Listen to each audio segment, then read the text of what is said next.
It is another very beautiful day, and welcome to another edition of Insightful Moments. My name is Jare Tiamiyu. Our discussion today will look national, and then why? Because um, there have been some issues rise from after the 2023 general elections. Nigerian youth were not satisfied with that election. And we all know how, a lot of people express their anger on social media and then even on the street and whatever. And after that election, the next thing was for every stakeholder to come together and ensure that we build a better electoral system. And not only that, we have to ensure that young people actually participate. And young people at this point were not ready to actually be at the back. They were ready to take this bull by the horn. And how did they do it? After that election, the National Democratic Institute, with support from some partners, they had some regional discussion with young people across the country. In the Southwest, discussions were held in Osun, for Osun people, Osun, Ekiti, and also Ondo in Akure. And also in the South, and also the other part, the people from Oyo State, Ogun State, and Lagos State had their discussion right there in Lagos State. That was in 2024. And after that, regional discussions across Nigeria. And after that, the people have to come together and harmonize. What are the priorities reform that the young people wanted?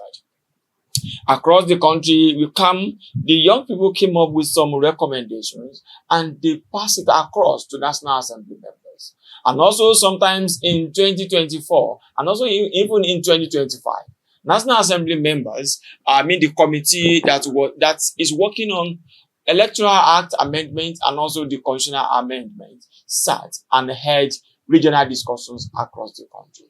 And after, harmonization of all the recommendations by this set of people, we have 4 priority recommendations. Where are they on these recommendations? Remember, 2027 election is just about 13 months now, or even 12 months. We don't know when INEC is going to announce, but it's just about 13 months if we consider. So where are we on these amendments, especially as regards the National Assembly members? And that is why today I will be speaking with the leader of the team, the coordinator of YAP Niger. This is the YAP Niger, as you can see, Youth Electoral Reform. We call it the YAP Niger Project. I will be speaking with the coordinator of YAP Niger Project in the Southwest. I will be speaking with Mrs. Abimbola Aladejare Salako. Madam Salako, good afternoon. Thank you for joining us today. Good afternoon, and thank you for having me. Good afternoon. How are you today? I'm fine. So let's start from here. After that election, we know that we had some issues and the young people wanted something better than what they have. Where are we, if I may ask, in this electoral reform project? Thank you so very much. Like you have said, we are in the middle of the road. We are in the middle of the journey. And Nigerian youths, they've spoken loud and very clear on the things that they want to see going forward in the electoral laws. And these recommendations, 5 top recommendations, have been put forward from the forums that you have highlighted. We had a questionnaire, we had forums, regional summits for the 6 southwestern states that I happen to lead. And young people spoke, and the voice of young people were loud enough. There were 5 top recommendations that young people would like to see in the new electoral law. And as we all know, Nigeria is in the process of amending both electoral laws and the constitution. So we submitted the recommendation to the National Assembly members, the House of Rep, and the Senate. And yes, we are happy that to a very large extent our voice was heard.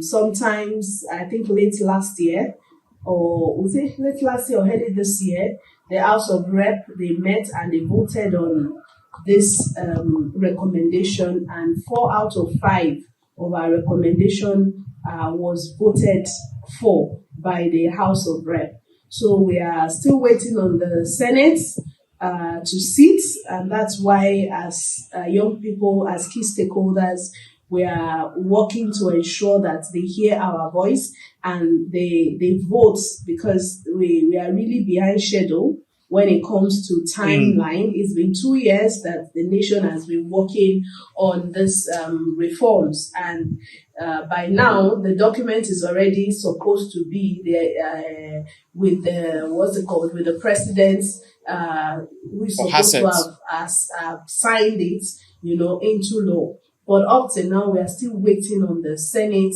to take the bull by the horn. We don't know what is responsible. We don't know what is causing the delay. If there are, other kinds of interests, that does not want or political permutations, and all that, whatever it is. Young people, we are watching, as a hawk. Our eyes, our eyes are very, very wide open, and we are calling on the Senate to do what they have been voted to do, which is to ensure that Nigeria and the forthcoming election have a better framework to conduct the election. That and only that will make young people across Nigeria to be happy and to deal with this issue of apathy among young people that is already evident owing to the last general election held in 2023. So that's where we are. Okay, let me start from. Let me ask this question, because sometimes about 2 weeks ago, some members of the civil society organization, which are primarily the members of the Yebneja project, staged a protest at the National Assembly, and they were addressed by one of the lawmakers. What were the feedback that you are getting from the Senate?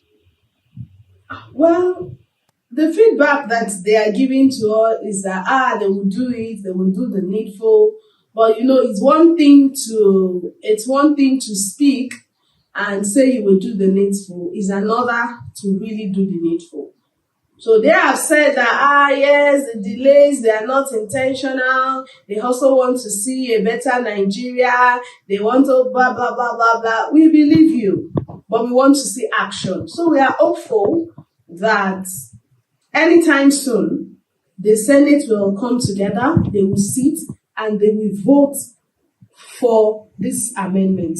And we are very, very hopeful that our recommendations will make it to the new electoral law. Okay, apart from that, because maybe before I go to that, I would like you to actually highlight what are those recommendations that the Yebneja project are putting forward to the National Assembly members. Okay, there are quite a number of them, from the first engagements to the last one. There are quite a number, but like I said, we have top five Yes. recommendation, of which at least we can say categorically that 4 of them have been voted for by what's it called? By the House of Rep. Yes, by the House of Rep. So the first one is we are calling on the president to relinquish his power to unanimously appoint INEC chair. When you are the one electing the person that will judge your matter, we already know what the result will be. So the Nigerian youth, one of the things Nigerian youth wanted was to ensure that the president relinquish such power to an independent committee that will be set up, that will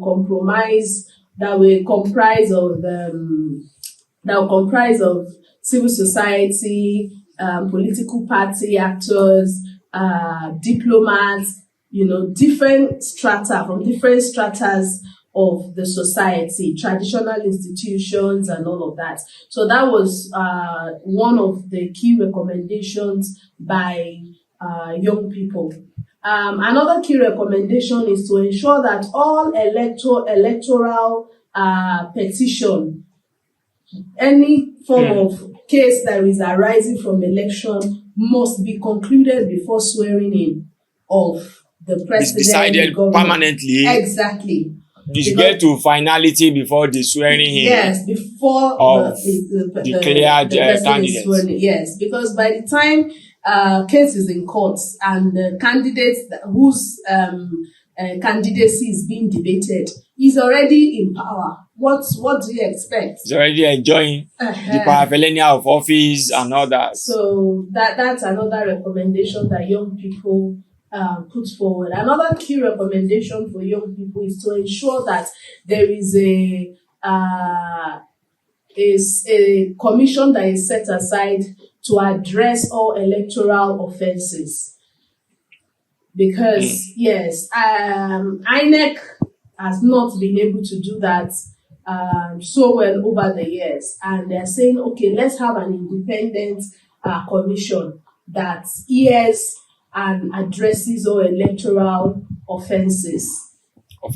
Yes, that's also one of the key recommendations of Help Naija.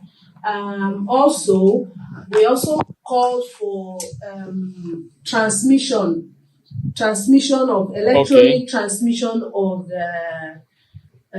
results, because we wanted to ensure that INEC is mandated to transmit election results directly from the polling units to an online public-facing platform. So, the last election, they told us it will happen. Later, they said Beavers had issues and all of that. So, young people are saying, no, we want to ensure that the election results from the polling units are transmitted online as it is happening, to eliminate all form of manipulation that happens, somehow along the line.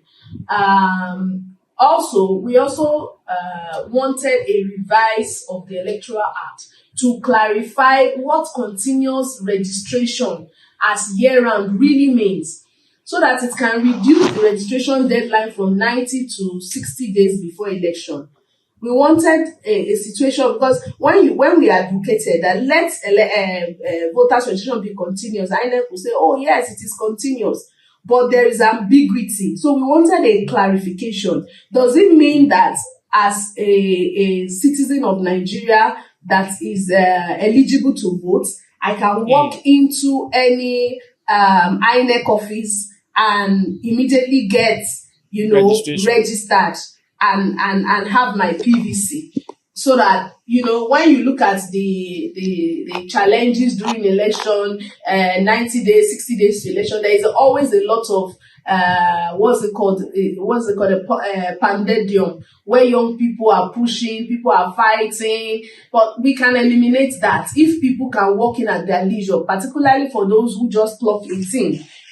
Once you clock 18, you can walk into any INEC office and have your PVC registered for. So that's another recommendation of young people. Okay. So yes, I've talked about the prompt resolution of election petitions. Yes, I've also talked about the Electoral Offences Commission. Okay.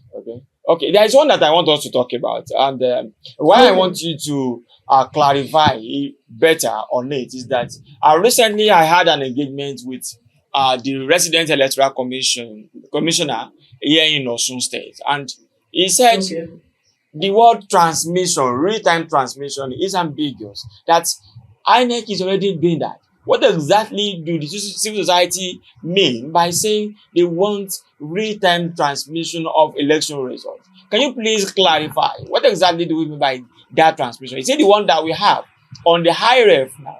Because even as there have been elections after 2023, and high rev has been there. Is it that we want the high rev legalized, and then it is going to be like what we have on the high rev? or there is another way that the young people are looking towards that will make that transmission better and the system more transparent? Okay, thank you so much. So I think that the stakeholders are just trying to play on our intelligence, right? Mm.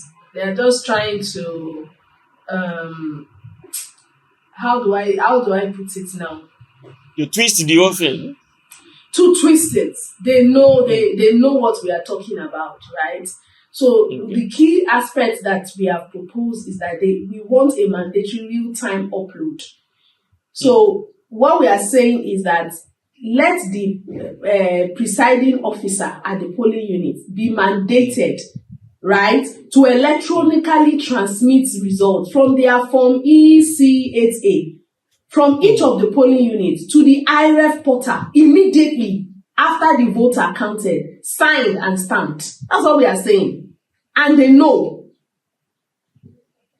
Also, we are also saying let there be simultaneous collation. The transmission must occur simultaneously with the physical collation of results. It's not like we are waiting until whatever, and then the result has already been tampered with. And we're also saying, okay, let there be a penalty for non-compliance.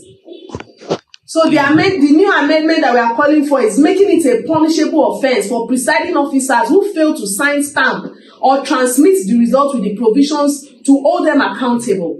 So when presiding officers at the polling unit, for example, know that this thing I can be penalized, I can be sanctioned for it.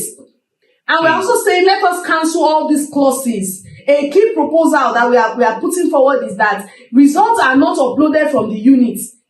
They are not uploaded in the election in that unit. They could be cancelled. So if any election result is not uploaded from the polling unit immediately, it will be cancelled, requiring a new poll within 24 hours. Also, we are saying that let the beavers be legalized. The biomodal voter accreditation system, the beavers, is being formally cemented as the sole and legal tool that will be used, removing all the previous legal ambiguities.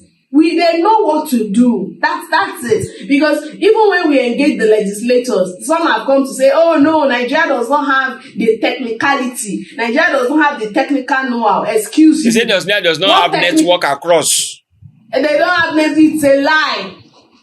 It's a lie.